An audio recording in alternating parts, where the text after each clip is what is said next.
Excuse me. জি বলেন। এই এই অ্যাড্রেসটা কোথায় বলতে পারবেন?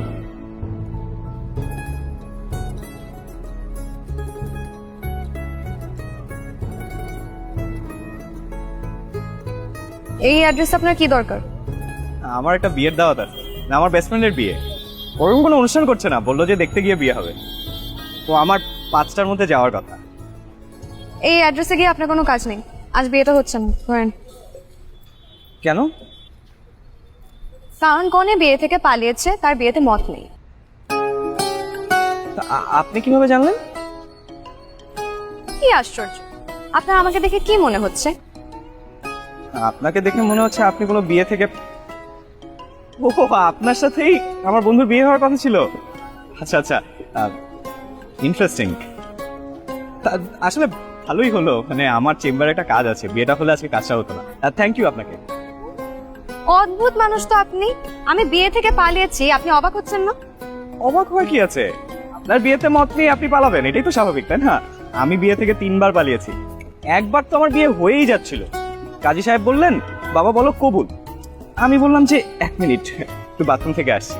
বাথরুমের কথা বললে 3বার বিয়ে থেকে পালিয়েছেন কেন? মেয়ে পছন্দ হয়নি? না না না, মেয়ে তো খুবই পছন্দ হয়েছে, খুবই সুন্দর, দেখলেই বিয়ে করতে ইচ্ছা করে। আসলে জানেন, আমার এই একটা আফসোসের কারণেই রাতে ঘুমোতো না, যে ইস, মেয়েটাকে বউ হিসেবে পেলাম না। তাহলে বিয়ে থেকে কেন পালিয়েছেন? সেরকম কোনো কারণ নেই, আসলে সংসার করতে ভালো লাগে না। আচ্ছা, এনিওয়ে আমি আসি, হ্যাঁ আমার চেম্বারে রোগী ওয়েট করছে তো। আপনি ডাক্তার? ইন্টার।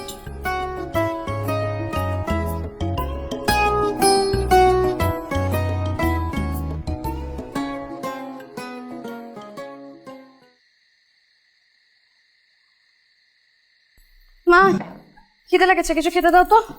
সারাদিন কিছু খাইনি, বিয়ের খাবার দাবার বেঁচে গেছে না? সবই তো বেঁচে গেছে, দিচ্ছি খাবে। থ্যাংক ইউ মা। তিথি, কিসের থ্যাংক ইউ? এবার বাসা থেকে পালিয়ে গেলি, কিভাবে পারলি? আমাকে ভুলে যেতি, সবার সামনে কিরকম ছোট হই। তুমি কি পাগল মা? জানিয়ে গেলে সেটাকে কি পালানো বলা হয়? ও, তাও তো। আচ্ছা বস, খাবার দিচ্ছি। তোর যে ছেলেটাকে পছন্দ না, এটা আমাকে আগে বললেই হতো। তুমি আমার কোনো কথা শোনো, আমি তো ছেলেকে দেখিনি, পছন্দ হবে কি? আর এভাবে না দেখে শুনে কাউকে বিয়ে করা যায় না। তাই তোকে কালকে ছবি দিয়ে গেলাম না, তুই বললি টেবিলে রেখে যাও, পরে দেখিস নি। শোনো মা, এভাবে না বিয়ে হয় না। একটা ছেলেকে বিয়ের আগে ওর সাথে কথা বলতে হবে, ওকে জানতে হবে, আগে দেখতে হবে যে ওকে আদৌ বিয়ে করা যাবে কিনা, তারপর না হয় আমি সামনের কথা ভাববো। এটা কি বললি তুই? আমার বিয়ে হয়নি তোর বাবার সাথে?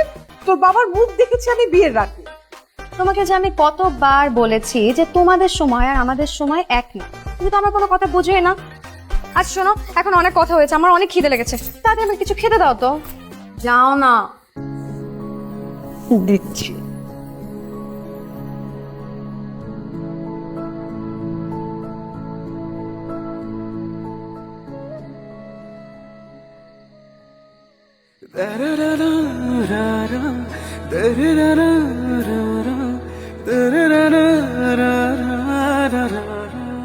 কি আশ্চর্য, এই ছেলেটার সাথেই তো রাস্তায় আমার প্রথম।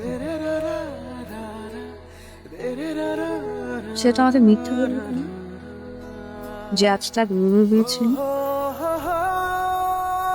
আসতে পারি? জি আসুন।